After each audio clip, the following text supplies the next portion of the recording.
Good evening and welcome to the FEMA Region 2 Individual and Community Preparedness Webinar Series. My name is Allison Albright and I'm the Regional Preparedness Liaison for FEMA Region 2. I'm going to provide a few technical considerations before we begin. Today's proceedings are being recorded and captioned. The archived event will be available on the FEMA website in the coming days. You should hear audio through your computer speakers, so please ensure your volume is turned up so you may hear the proceedings accordingly. In the top right corner, we ask if you'd like to receive news and updates from Region 2, and if so, please enter your email address and we'll be sure to add you to the distribution list. We will have a question and answer session after the presentation concludes. You'll see a Q&A pod in the lower right-hand corner. Please feel free to submit your questions about the subject matter there, and time permitting, we'll do our best to answer them. Finally, the PowerPoint presentation from today will be available for you to download in the file share pod as a PDF. You can click on the file and download it using the download button. With that, I'd like to turn it over to the Region 2 Community Preparedness Officer to introduce our speaker and today's proceedings.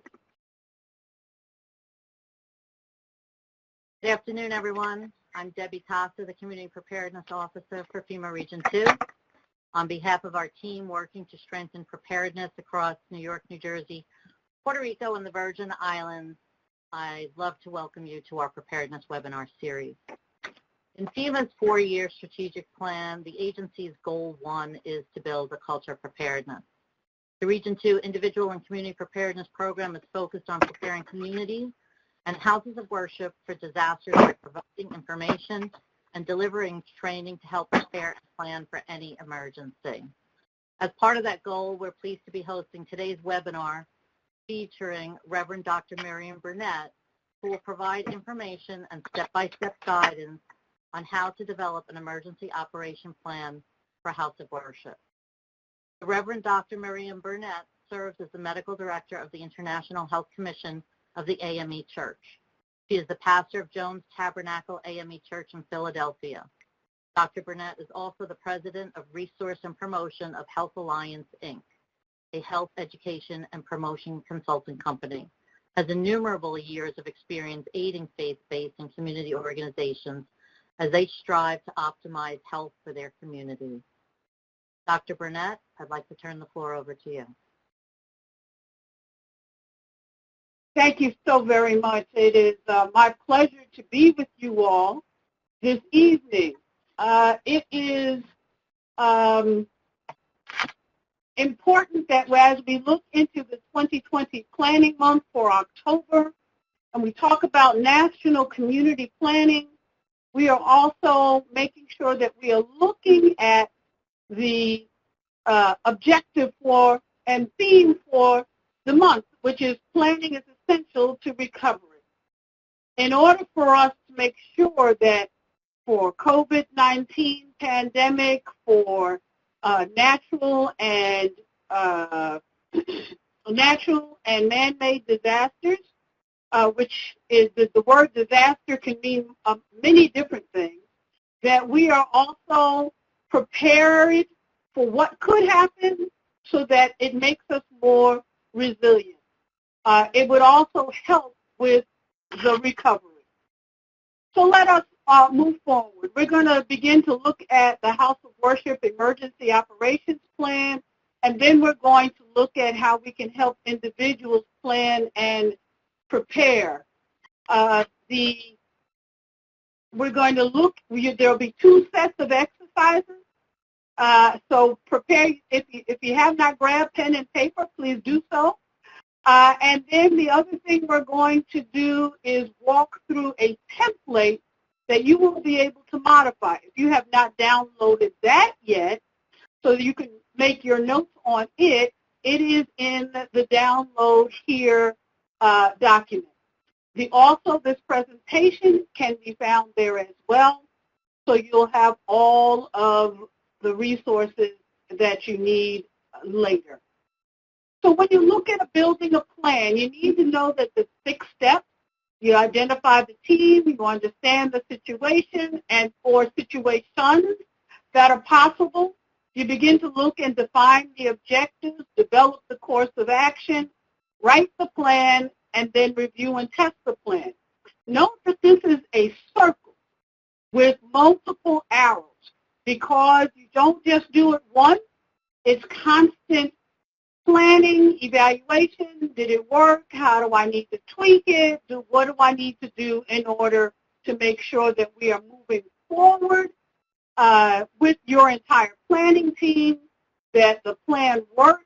Often when we put a plan in place, we note that, yes, although it's supposed to work well because we took our time to write it, we took our time to execute it, sometimes our plans fall a little short of what we anticipated them being.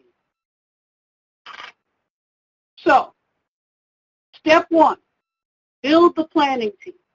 That means you need to know who you want on your team. Make the size of the team manageable. Oftentimes we say, oh, I want 10 people on the team, and then you have 10 people talking at the same time. So make sure that your team is appropriate for your area. Make sure that it has persons who can carry out the assigned roles and responsibilities. Make sure, even, and that's not on this slide, is make sure that you know the roles and responsibilities, and that should be a part of the planning team coming together with who do we need, what do we need, and what do we need them to do. Determine the regular meeting schedule. When meetings are all over the place, you know that you have a decreased likelihood of everyone being present and engaged. There are also resources that are available in your community that need to be your liaison. Collaborate with them. The U.S., VI, and other areas in the U.S., actually every state in the U.S. and every territory, should have an emergency preparedness plan. Whether you know it or not, you're a part of that plan. So you need to make sure that you are already engaged and involved with the police, the fire, the EMS, the emergency management team, so you'll know what their plan is, what they believe is going to happen with you. This is a really important for houses of worship. Houses of worship tend to have fellowship halls. They tend to have, and if it's not a fellowship hall, the sanctuary itself. If it's not the sanctuary, the other thing that we also have are the list of who the sick and shut-in are, who are the most vulnerable in our house of worship, who needs the most care, who are we going to have to reach out to. We have the phone tree. We know how to reach people, whether it be by phone or text or walking down the street. We know who they are and where they are. So your planning team needs to make sure that they are up to date with that kind of information, and also ensure that other houses of worship that are in your local area are also engaged. You're partnered with them. They may have their own plan, but make sure that your plan can also work with theirs. Okay? So here's the first exercise. We're going to run it for 2 minutes, and I want you to just think about who you currently have on your emergency planning or safety committee. That could be your trustees, the people that are in charge of your house of worship. It can be, you tell me. You tell me what that looks like for you. And we'll start.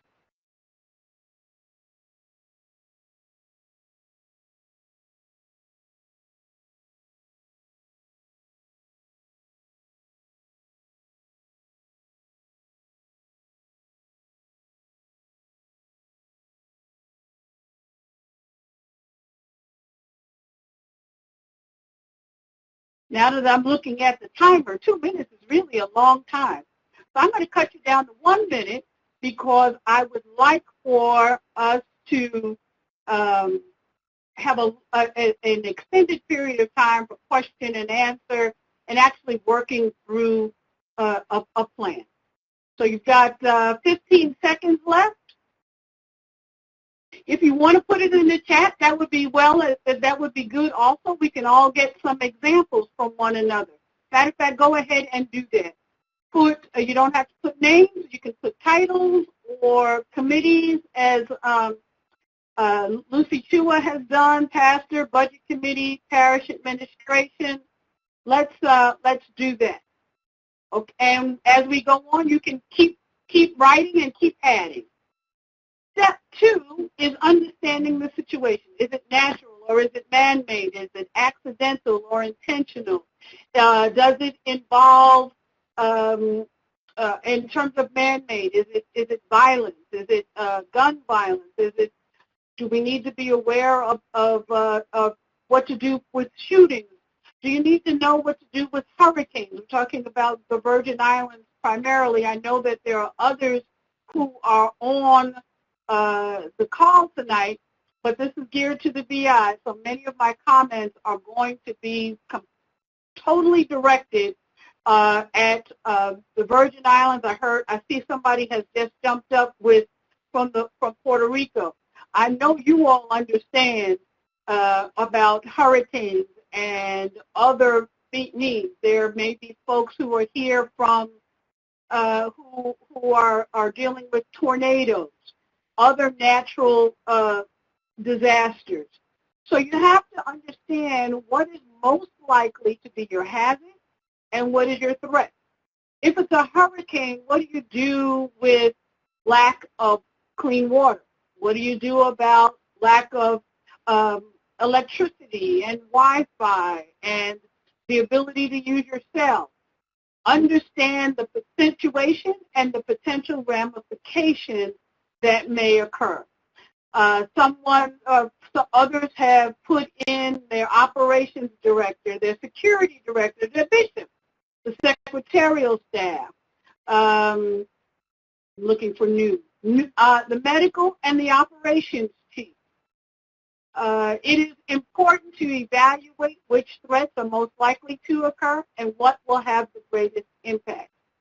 Understand the threats, and knowing them allows you to anticipate what you will need to do. I tend not to be a person who reads directly from the slides. So if you're looking for the slides to say exactly what I'm saying, that's not going to happen. I may say, but I'm going to try to expand upon what you can read.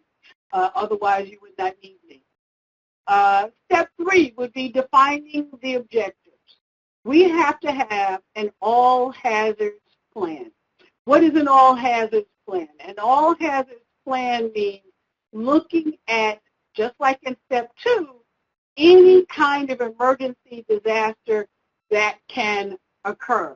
And a disaster can mean, and especially an emergency, could mean just, do you need to have someone who is available who can perform CPR?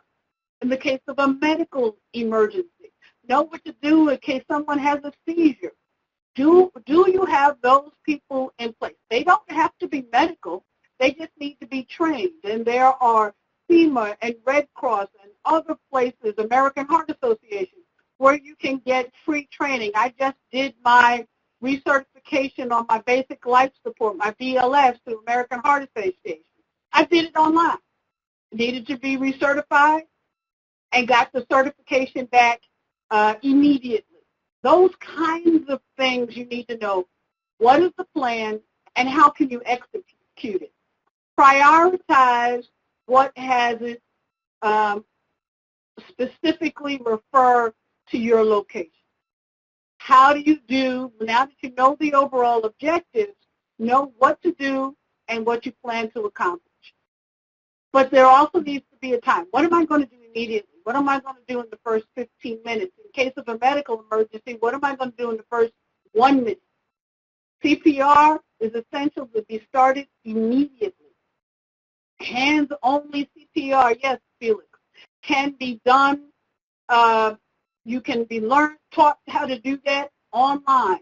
There are many who will come and teach you. You can have a session at your house of worship to be able to train everyone at one time. During COVID, however, it's best to do it online. Once we get past this emergency and you want to start doing things back in your house of worship, you can have group trainings occur. So what are you going to do in the first minute? What are you going to do in the first 15, the first hour? Short term, which would be the first couple of months, and then long term beyond that. Identify the critical tasks and then assign them. What is the decision tree? How do you create the decision tree in order to execute those critical tasks to make sure they actually get done? Others have put in the chat those who also could be on the team. Ushers. Ushers are key because they direct traffic. Meal prepping and preparedness. It may be that the house of worship is the only place where people can get food. The children's ministry director is important because we want to ensure that our children are also cared for. And the health coach may also need to ensure that the mental health of our children is taken care of primarily. You have an OSHA certified safety supervisor. That is wonderful. Most do not have that, but you can do FEMA courses online for free that will allow you to get some of the information and skill set that you will need to help move this along. Step 4 is develop courses of action. Who's responsible? I am going to read this slide. Who's responsible? When does the action take place? Where does it, when we were in school, it was who, what, when, where, why, and how. This just expands that. Where does it happen? How long does it take? How much time do we make sure we allot for it? What has to happen before any action can occur? Is it step 1 and then step 2 and then step 3 and 4? What is the sequence and how long does each step take? What are the resources and the skills that are required in order to perform the task and the action, and who's affected by it? Am I specifically targeting children? Am I targeting our elders? Am I targeting who it is that needs to be, who's the specific population? How do they get addressed? Is it those who are differently abled or otherwise known as disabled? How do we get to them? How do we even get them out of the building?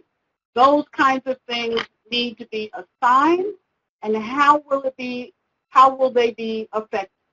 Now, we're going to go to 1 minute, not 2 minutes. Write down 2 objectives, and a course of action for evacuating a house of worship. What needs to happen in order for you to evacuate during a service? Start. You can put it in the chat. You can write it on a piece of paper. Make sure you're looking at the other information that is in the chat because it may give you some ideas as we go along. You got to get out of the building. You got to go now. Right now.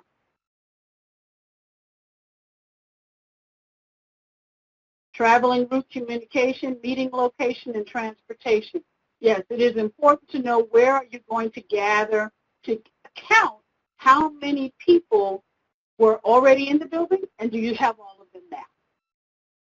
Safety evacuation and timeliness, effective communication and direction. Got another 10 seconds. Leave in an orderly fashion and don't panic. Stay calm. An evacuation map. Emergency lighting. Excellent. And how do you make sure that happens? The number one thing is practice. Practice, practice, practice, practice, practice. If you don't do anything else, once you've got the plan, practice it. Drills are essential. This slide is very difficult to read, but basically it says write down your plan. Make sure everyone knows what needs to happen. Carmelia, who said that? Make sure, yes, Brian says, make sure it's safe to go outside. That is essential. You may need to stay inside. If there are down power lines outside, and especially if there's water, you want to stay inside. So all of those things have to be planned for. And somebody needs to be in charge of making those decisions. We're going to go through a document at the end that will help direct us on how to write the plan. Step 6 says review and maintain the plan. Maintain makes one think that the plan won't change. So let's change that wording to review, evaluate, and adjust the plan. Maintain the annual review. That you need to maintain. You need to every year review the plan. It may be for your location, you need to do it every 6 months. But at least annually, look at your plan. Make sure everyone is trained, the staff and the volunteers, on their roles and responsibilities. In the house of worship, 99 times out of 10, your ushers are all volunteers. Make sure that they are trained. Conduct exercises. We've already talked about that. Who's in charge of making sure that the count is right? Is it the ushers? Is it the stewardesses? Is it the stewards? Is it the trustees? Who's in charge? Make sure they know their roles and they execute their responsibilities. Review the plan after the exercises and after any time a real emergency occurs, because you may need to revise the plan based on lessons learned. If you have a, God forbid, a medical emergency and EMS didn't arrive in a timely fashion because there were so many other emergencies, what do you do instead? Don't rely on the fact that who you think is coming in a timely fashion. What is your ultimate plan? Always have a plan A and a plan B, and most people will tell you a plan C too. Okay? Have you done any exercise? Put in the chat. I'm not going to do a timing on this. I'm going to just ask you, have you done training with all of your volunteers? Actually, you don't even have to write it down because I don't want to call anybody out. But think about it. Have you actually done training and exercises? Yes, weather and wind direction play a huge role in what's going on. Making sure that the evacuation routes, what you think is an evacuation route, may actually not be because it may be flooded. Make sure that someone has access to that information in real time. Who's going to be responsible for that? The FEMA has free training available online. If you go to FEMA.gov, you can access all of the training materials. They also have posters and other things that you can use to either email to people, distribute, print down as flyers, or post. Make sure you have directional signs available. And know how to do stop life-threatening bleeding, provide emotional support before trained medical responders can arrive. Make sure we've already talked about CPR and first aid. Make sure you know how to do, or there are persons who know how to do. It does not mean that you as pastor or you as the lay leader in charge of emergency response knows how to do it, but you do need to make sure you have designated who those people are, because before, we don't know how long it's going to take for help to arrive. So have you got people trained to do just that? There is also a financial preparedness piece. If we haven't learned anything about financial preparedness in hurricanes and COVID and other disasters, especially natural disasters.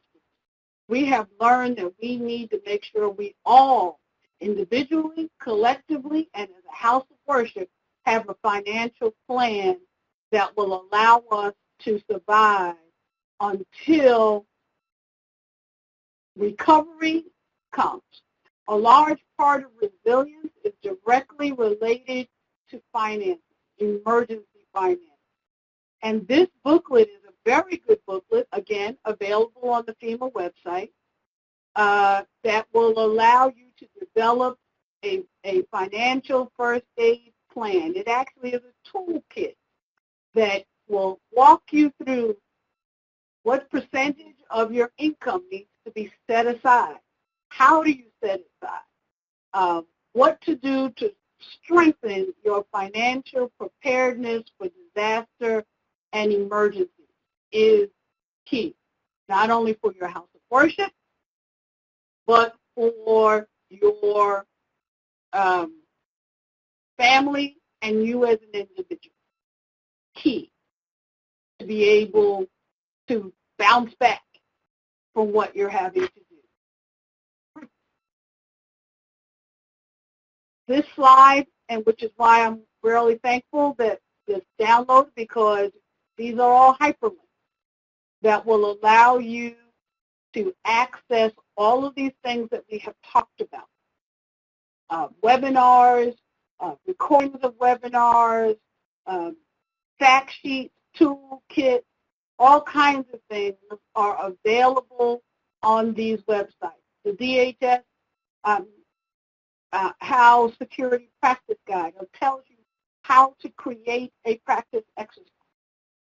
All of these, you should visit each and every one of them. Take the time to do so that you can better prepare all that you are doing. For those who don't know, I am also the medical director of the African Methodist Episcopal Church.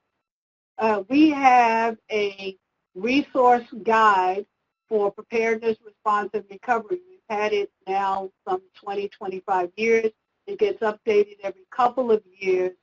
And so that is in our Natural Disaster Resource Library, where you can actually access that also. You do not have to be AME. It is open to the public. We want to be a blessing to all, and it does not matter who they are, who you are, what denomination, what non-denomination, community organization. We are trying to be a blessing to others.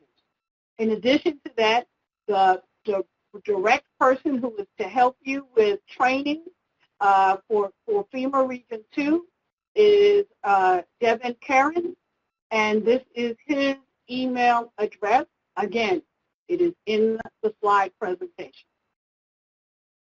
We're going to now review a document, but I'm going to stop briefly and ask, are there any questions? I think I see a couple in the chat, but Allison, if you can help me here, because I have not been watching all that has been played. You can order printed copies. Yes.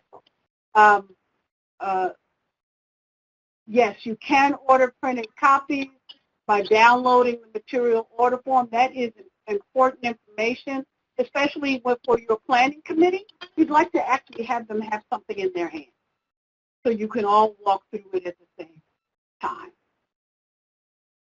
Dr. Burnett, it's Debbie. There aren't any questions in the question and A pod other than somebody had asked how would they find a trainer in a different region.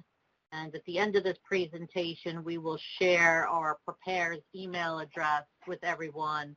And if you're looking to identify someone from a different state, you could just send me an email and I will let you know who is our equivalent in your region. Excellent. Wonderful. Thank you very much. Okay. The slide deck is in the download area. If you go to the download area, not only can you download the slide deck, but you can also download this document that we're getting ready to review. You may want to do that. It is a PDF. Some folks know how to be able to annotate their PDF. Feel free to do that as we go through.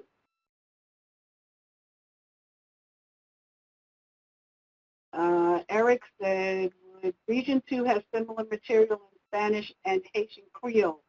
I know they also have it in Spanish. I don't know about Haitian. Allison or Debbie, can you help me? So it depends on what materials they're looking for. If they're looking specifically for the document, how to create emergency operation plans for houses of worship, I believe the only other language we have it in is Spanish. But again, you could send me that question and we could do a little research on that. Okay. All right. All right. This template is will allow you to start and give you a jumping off place for your emergency operation plan.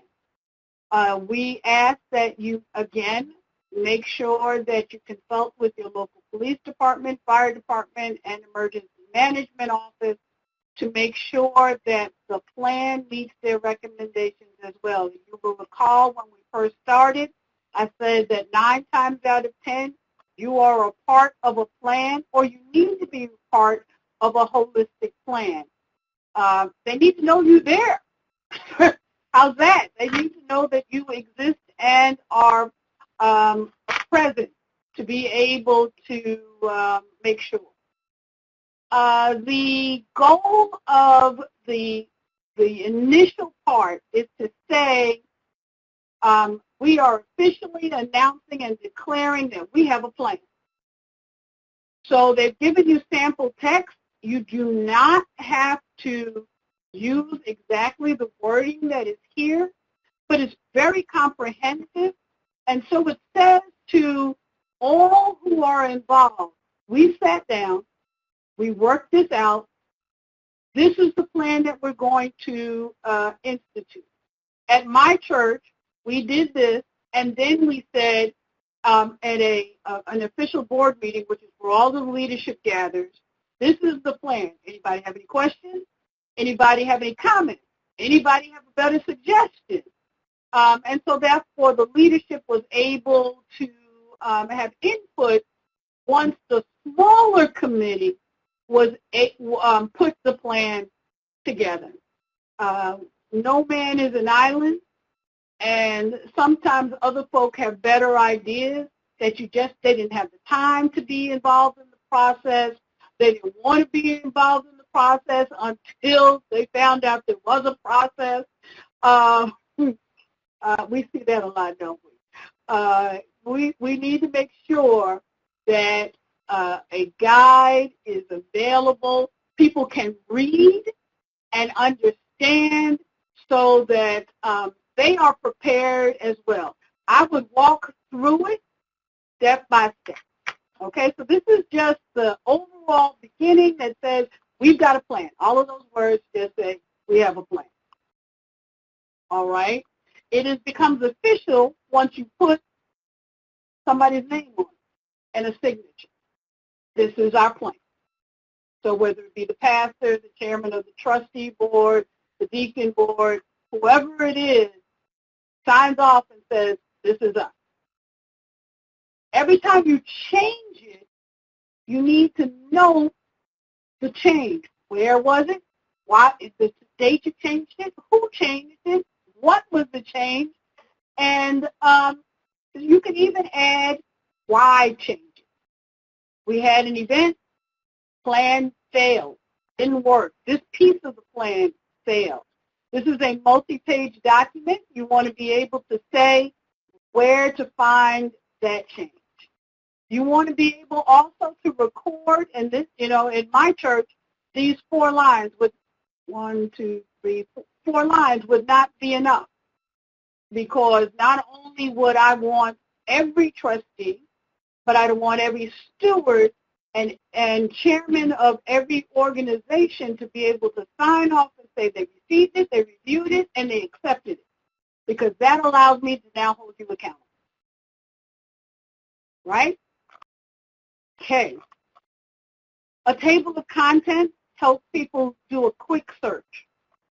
I'm going to go through the elements of the table of contents because that's going to help us just orient ourselves. General information about the facility itself, your church, your house of worship, what's the organization chart? Who reports to who? Even we need to recognize that houses of worship are also businesses. So there's a chain of command.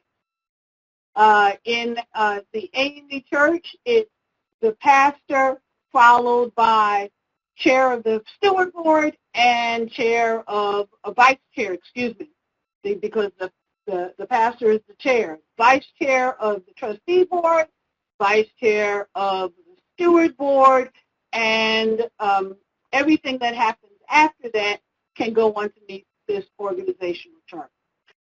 There is some assumptions that are going to be made. There's going to be an analysis of the hazard. Remember, that was step 2. What is the hazard that we are planning for? Then, when we're looking at operations, and this is very technical, but at the same time recognize that all of these must be in place to say that your house of worship is completely prepared for whatever happens. And so direction and control, who's in charge of notifying who, medical emergencies, and then it goes through each kind of hazard there could be. Evacuation procedures. What happens if there is the earthquake outside and it's safer inside than it is outside? Or there's a chemical spill outside where you cannot leave the building. What are the shelter-in-place procedures? Who locks down the windows? What's the lockdown procedure? What's the active shooter procedure? Unfortunately, we still have to deal with that kind of thing in this day and age. What are the general security procedures? Who's in charge? Is it the trustees, or do you have an outside security company? And then, because we want to look at resiliency, what are the recovery procedures? How are you going to pick yourself back up and stand back up and say, we are moving forward again? What's the continuity of operations procedure? We talked about finance, and it's listed differently and separated under administration, finance, and logistics. But we know with COVID, we haven't been able to go into our sanctuary. So what's the continuity of operations procedure? At my pastorate, we had already begun doing virtual worship for our sick and shut-in. So it was just a matter of expanding it. But that had to have a plan as well. How do we make sure that bills still get paid? Take COVID, for instance. Some of the utility companies said, well, we're not going to charge you right now for late bills, but guess what? They continue to rack up the charges. What's your continuity of operations plan? How do you inform? How do you train? What kind of training exercises are going to be done? In terms of administration and finance and logistics, who moves what from what place to the next place? What do we do now? How do we continue the plan development? That's step 6, and the maintenance of the plan. Annex A actually gives you the step-by-step for a communications plan. Most houses of worship already have one, but this helps you to reevaluate and look and reevaluate what you have. What is the fire safety plan? Do you actually have floor plans? If your building has more than one room in it, you better have a floor plan. What's the evacuation route? It also will allow you to put in different appendices. So now let's go through each step. I'm going to take about 5 to 10 minutes to do that, to run through each step, because there are some things I want to highlight, and then we'll go back to Q&A again. The purpose is, we know what the purpose is. It's an emergency, impacts our house of worship, can affect the lives and safety of our congregants and visitors, disrupt the business operations, create physical damage to the facility, disrupt our ability to serve the needs of the community. We need to make sure that we are providing spiritual and social support for those in our congregation, and most houses of worship will report that they are the center of their community. The facility information is the emergency contact information. If you are renting a building, who owns it? Because they are ultimately responsible. How was the building constructed? What year was it built? What kind of construction does it have? All of that points to what kind of resiliency and sturdiness does that building potentially have. Who is the community leader and who is in charge? This may be the pastor's name, or it may be the trustee's name, or maybe the deacon's name, with their contact information. This also says an alternate should also be included. That is absolutely correct. What happens if the faith leader is not available? Gone on vacation when something happens. If you have a school, that kind of information needs to be provided as well. What community groups use your facility? Does it have Girl Scouts and Boy Scouts? Does it have AA or NA or any of the other potential community? Does the community action group meet at your house of worship? Who are they? Who's the contact person? How do you stop them from coming to the church? They're due there in 10 minutes. How do you stop them from coming if something's going on in the house of worship? Do you have a security alarm? Where's the turn-off panel? Everyone should also know, it doesn't say this, but everyone should also know where the switches are for water, on and off switches for water, as well as electricity, and all of the other utilities, the Wi-Fi, the internet, all of those, that should be listed. Where are those access panels located, and what do you do? Do you turn it left? Do you turn it right? What kind of, what's the code? That code does not necessarily need to be in this document, but those responsible persons should know the code if there is one attached. Organization, this is self-explanatory. Who's in charge of what? And you can put an organizational chart here if you desire. Make some assumptions. Make some assumptions about what are the things that are most likely to affect us. What are the things that we're going to target to make sure that we can address? And then do a hazard analysis. And that is a description of each type of emergency that can occur, whether it be natural hazards, technology, if you are in a chemical facility, near a chemical facility or a nuclear power station, or near the recycle area, or near the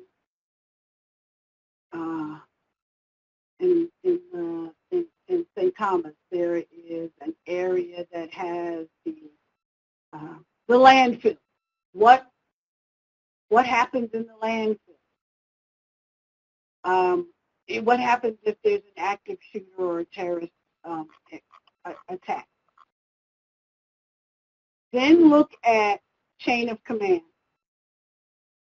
Chain of command may change based on time of day and who's around.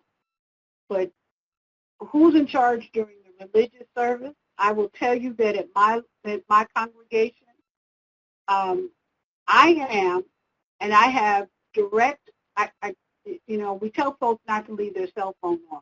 But the one thing that is important is I have constant contact with my head usher, my trustee, my musician who's at the other door, and myself. We are constantly we have access to constant contact. We are the only ones that I suggest have on our cell phones because folks get distracted, but it allows us to be able to communicate in an emergency. It also allows you to call the fire department, et cetera, without having to wait for your phone to power up. What are the key incident command positions? And I'm sorry, I'm going to have to go back and look at the chat in a second because I've been looking at this document, and I think you all are putting some good information in. I just glanced over and saw something that I had not accounted for. Do you know the code to set off a silent alarm from your security panel? Great point, Brian. Do you know the area emergency providers? Do you have a relationship with them? One of the things you should do is make sure you have a good relationship, working relationship with your fire department, your EMS, and your police department, and any other emergency provider. That way, when you pick up the phone, they will answer. That is particularly important in big cities, but it is also as important in more rural areas as well. Notification. What are the warning systems? Do you know the warning system in your community? What are the weather alerts? If there is a weather alert available for you to access when weather happens, bad weather happens, I get an alert on my cell phone at the church and where I live. I have two different alerts that come to me because being in my home does not mean that whatever is happening down by my church is going to show up on my phone. So I have actually signed up for the alert for both locations. Do you also receive alerts from your local county, state, parish officials? Make sure that those are around. Brian says he's allowed first responders to train in our facilities. It gives them a place. That way, you're right. Not only is it a good relationship builder, but they are now familiar with your building. They know where things are so that they can help you move and navigate.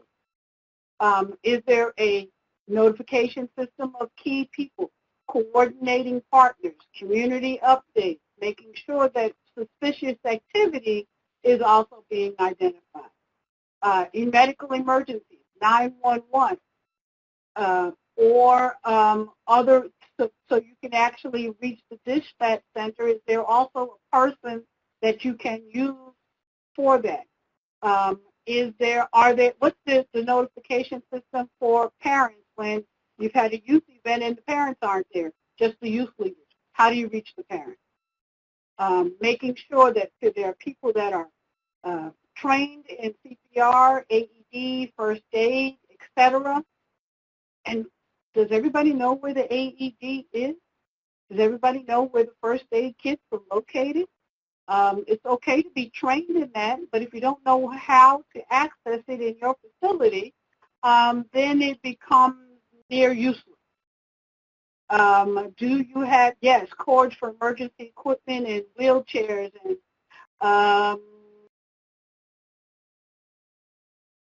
the breathing generators for power packs may be based on your location and finance.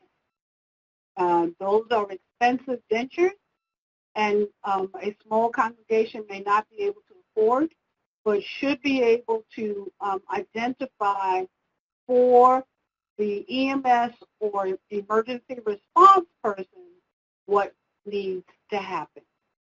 What are the evacuation procedures? list them, put signs up, put directional signs for evacuation routes and exits. That should be cared for. Procedures for reentry. In this time of COVID, we have shut down, we being AME Church, and many other denominations and non-denominational, as well as other houses of worship, have shut down their buildings. What is your protocol for reentry? How do you have you determined that? Also, yes, knowing where your electrical equipment is housed. Where's the extension cord, if you may need it? Where is your emergency food supply? Is it in date? That kind of specific communication procedures. Have you already outlined that? Who can authorize a shelter in place? All of that goes back to what are the procedures for shelter in place, to include, do you need to turn off the ventilation systems? Do you need to seal the windows and doors? Who makes those decisions, and how does it get executed? What are the supplies? Do you have enough? And how do you communicate that with others so that folks don't try to even come in because they can't get it? What are your lockdown procedures, especially for weekends and evenings, or when there are non-religious meetings going on? What are the procedures for an external threat? We've seen that over and over again with the shootings in our schools. Those are perfect examples of lockdowns. What's the procedure for not only children, but our seniors and those who have functional and access needs?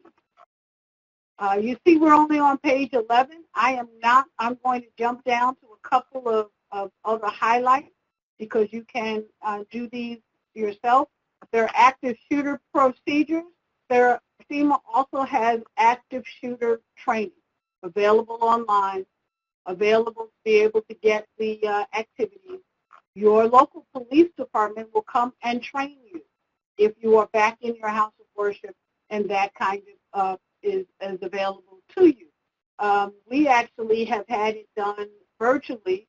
We invited our local police department to do our it wasn't a certification, but our retraining, because we try to do it on a regular basis. We are having them come next month, I believe, to do an update for us, and it will be virtual. So all of those things are necessary. There are guides that tell you how much food, how much water, all kinds of supplies that you need to make sure are housed in your house of worship as well as in your home, so that you are actually prepared for everything that needs to occur. What are the security needs? What do you do if a suspicious person comes in? What do you do if you're vandalized? What do you do if on the continental United States, one of the major problems is copper pipes. Folks like coming in and taking your copper pipes. What happens when that occurs? What is the procedure for declaring an all clear, and who's got the authority to do that? And are they in communication with the public health authorities, whether it be police, fire, whoever, to ensure that the all clear is truly an all clear? The recovery process takes time, and I would recommend that you spend a lot of time here. Services recovery, physical recovery, fiscal recovery, psychological, and emotional recovery. When do you resume worship? When do you resume daycare, educational programs? How do you make that happen? When do you make that happen? Is there another location that you can use? Is partnering with another house of worship. It may even be somewhere on the other side of the island or other side of town, because your side is greatly impacted, but the other side is fine. Have you partnered with someone on the other side so that you will have somewhere to go? How do you do continuity of operations? Each process of what you do needs to be specified, and how you're going to ensure that those procedures, those operations, those services are still provided. Even if there's a hold or a temporary pause, let's call it, how do you start? How do you continue to provide the service that the community needs? Because if the community didn't need it, you wouldn't have provided it to begin with. Who conducts the training? Who provides the information? What is the level of training that is needed? The general congregation will need different training than will the staff. The ushers and trustees or deacons will need different training from even potentially even the staff. Who decides who gets what training? Make sure you write it down. Administration, are there other means of making sure that the administration and the finance and the logistics are taken care of? Who maintains the records? Have you scanned in all of your emergency documents so that when you are ready to move, when you need them, you have access to? Who's got the payroll? Who's got the expense logs? Who's got the activity logs? Who's got copies of the deed? Who's got copies of the insurance papers? Those are important not only for the house of worship, but for you personally. How do you make sure that you have all of those materials available to you? We're down to 19 minutes. Can we go back to the PowerPoint for just a second? There are some take-homes that I'd like to bring up. Please resolve to make an appointment. Choose a safe place to meet. Establish an out-of-town contact if you are an individual. Learn evacuation. Take current photos of yourself and if you have pets together in case they get separated. These are individual tasks that need to occur. Get to know your neighbors. It was a time in the old days where everybody knew your whole neighborhood. Make sure that you invite somebody to be a part of your emergency. Take pictures or scan onto a jump drive important documents. Keep them in a safe, secure place, airtight, and water sealed. Set up group text so you communicate with your friends and your family during the emergency. Take a CPR and first aid class yourself. You never know when you're going to need them. Keep up-to-date emergency supplies, and make sure you have backup power, even if that means it's just the power pack for your cell phone. You need to be able to communicate. Make sure you have pictures of your property for insurance purposes. That's both individually and house of worship. One of the things that continually is found is I don't have pictures of all of the furniture that is in my home. And so when the insurance company comes, they say, well, you have no way to document that that's what you had. Those kinds of things. For your major expenses, your major purchases, you probably want to make sure you have a copy of the receipt. So scan that in as well. If you don't have a scanner, you taking pictures and keeping it on your phone is another option. Check your insurance coverage. Make sure you are covered for as much as humanly possible. And set alerts and warnings as we previously said. Save for a rainy day. Make sure you have an emergency fund. Access the emergency financial first aid kit. And make sure you are living within your own personal budget, which we do actually have to have one. And plan to do that over and over again every year. Thank you so very much. This is how you can reach and contact me via phone, fax, email, or the website. The website does have a contact us page. So let's go to questions and answers. Or Allison, did I put myself in your hands? Dr. Burnett, it's Debbie. Hey, we Debbie. do have a full 30 minutes. We do have a few questions for you. So if there's anything else that folks need us to go back over, we're happy to refer back. But the first question was basically I could answer was asking about the plan, whether or not it was available, if it was permissible to replicate, and the plan was emailed out to everybody. It's also in the download pod. It is a template.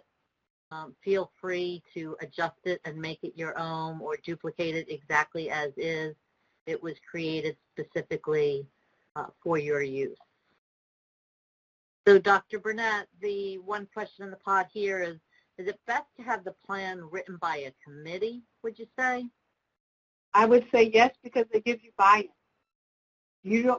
When one person writes a plan, the buy-in tends to be a little on the shaky side. You don't want it to have a huge committee, but a committee of 2 to 5 to 6 would be best. Okay. What suggestions would you have for a church plan if one isn't already in place before a disaster happens?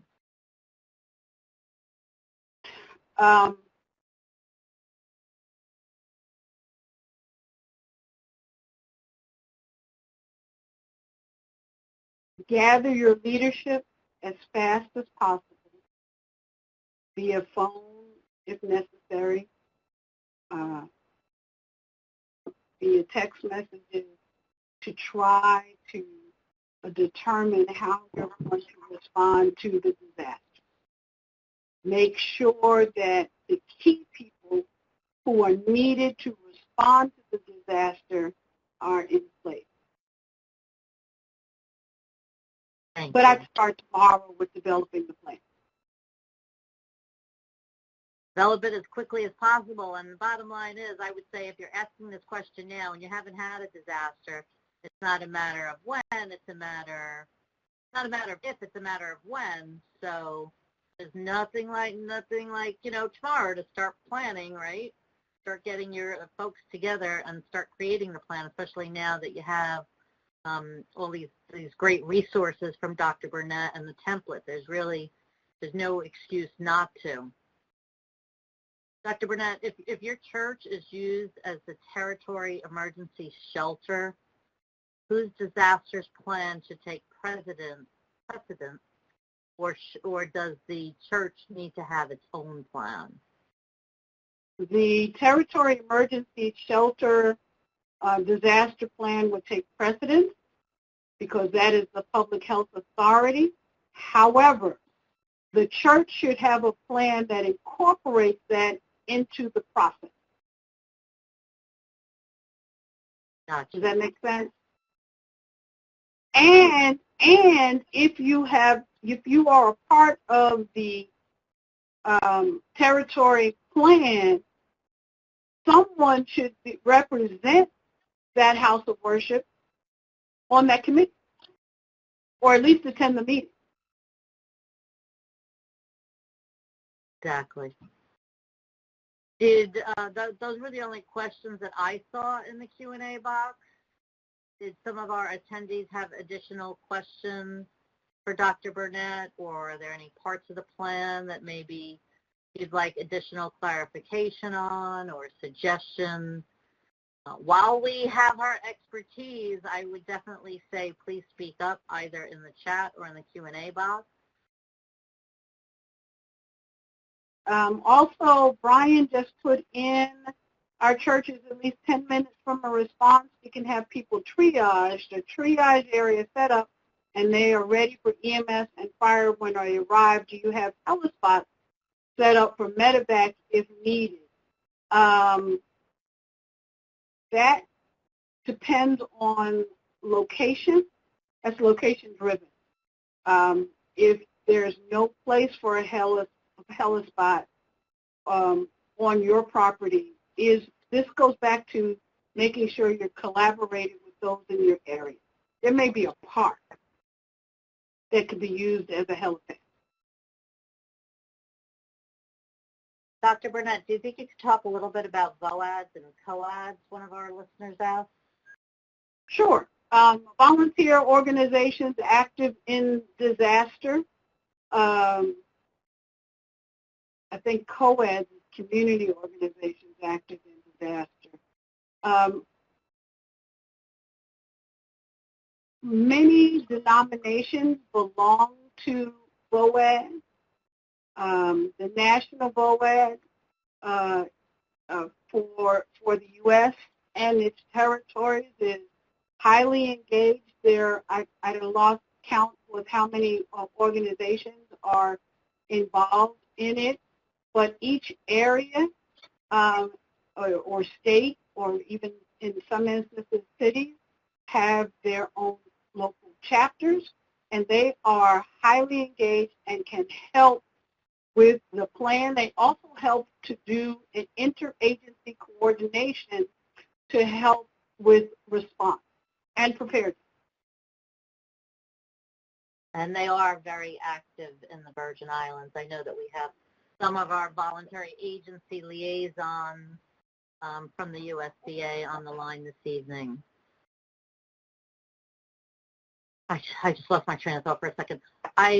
During the presentation, we added an additional document to the download pod. It's something that FEMA had created a number of years ago along with DHS, and it's a PDF document titled Developing Quality Emergency Operation Plans for Houses of Worship. It's probably not the easiest document to just sit down and read, but maybe use it as a resource now that you have the information and the tools to get started from Dr. Burnett. That may help add additional information for your plan. If you don't have time to download it, if you could remember the title, I always just type it in the search box and it comes right up. We do have another question. Are you incorporating CERT teams into your church plan at all, Dr. Burnett? That is highly suggested. If you have a CERT team, if you don't have a CERT team, you might want to consider doing the training yourself. And for those of you who don't know, CERT is Community Emergency Response Team, and they are trained in lots of great things, from basic first aid to traffic management. Depending on the location, they may work in an EOC. They can help go door to door, make phone calls if you need to reach some of your parishioners by another means. They are absolutely a wonderful resource when we're all a little bit resource constrained. EOC being, for those that don't know, Emergency Operations Center. Thank you. No We eat alphabet soup for breakfast, lunch, and dinner, and sometimes forget to spell it out. Do you feel that emergency operation plans are necessary even for small congregations? They're probably more necessary. When you look at small congregations, that means resources are limited, and I would actually consider a couple of small congregations getting together and developing their plan together, but they will also need specifics for their individual congregation. In other words, how do you couple resources so that they are moving together, and how do I also be able to sustain myself in an emergency? for instance, shelter in place. If I'm coupled with another congregation that's 4 doors down, but I'm sheltering in place, I can't get to them and they can't get to me. So I need to know what I'm going to do about shelter in place. Another great thing to consider when partnering with other congregations is thinking about what your essential functions are in the community and how would you perform them if your facility was impacted. So, for instance, if you had a food pantry and your facility was impacted and you were no longer able to have people come to your facility to get needed food, maybe you have an agreement with another house of worship to provide those services to your congregants in the event that your facility is inaccessible. Mm-hmm. Right. Dr. Burnett, are there special points to consider or factor in when you have a more senior population? Oh, absolutely.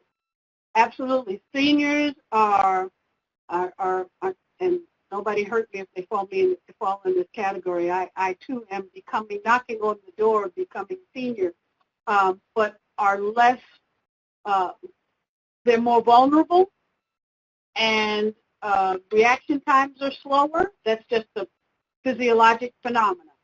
So you need to make sure that that you're caring for them. They may live alone. So you need to make sure that you have access to them. Or where are they? What are their particular needs?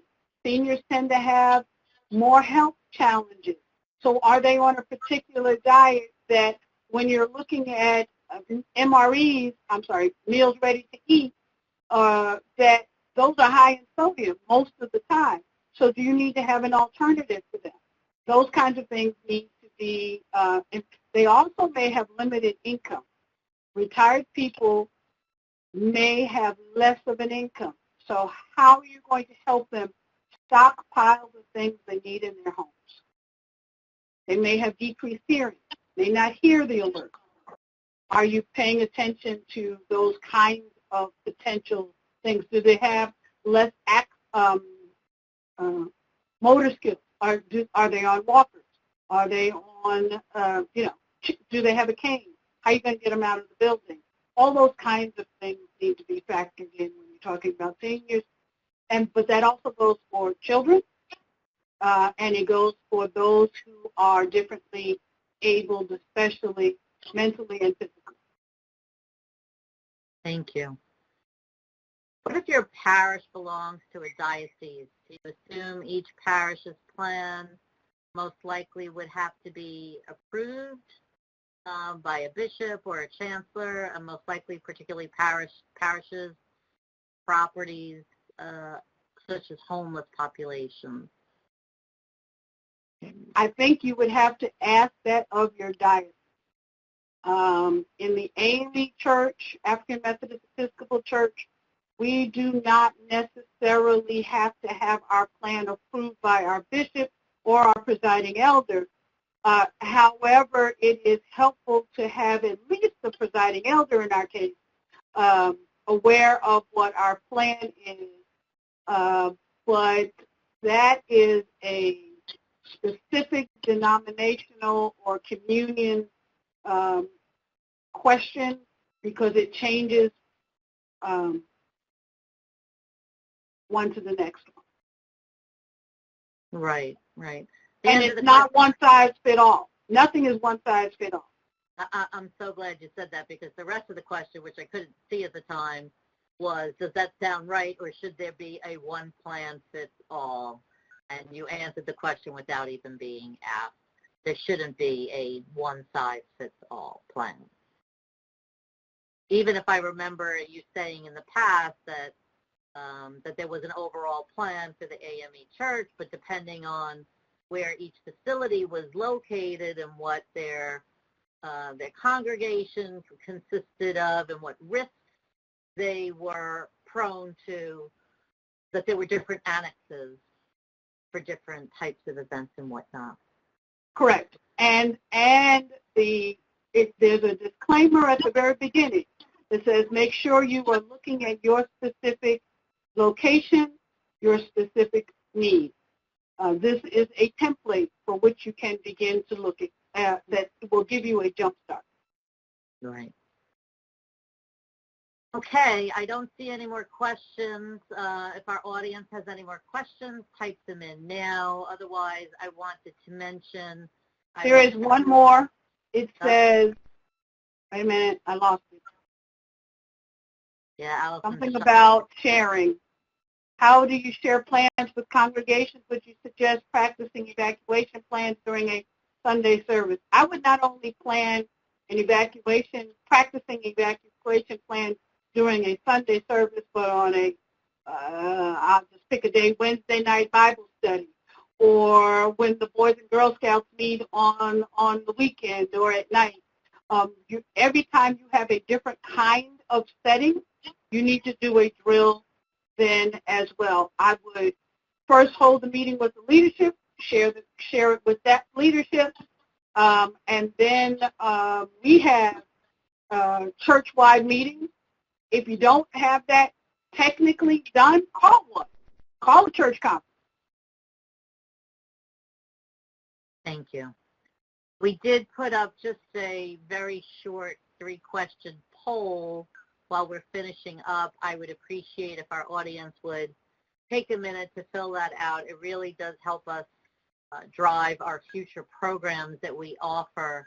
But if you'll notice our upcoming webinars, I was very excited that 2 of the things that Dr. Burnett mentioned earlier are webinars that we have coming up. So you are the help until help arrives.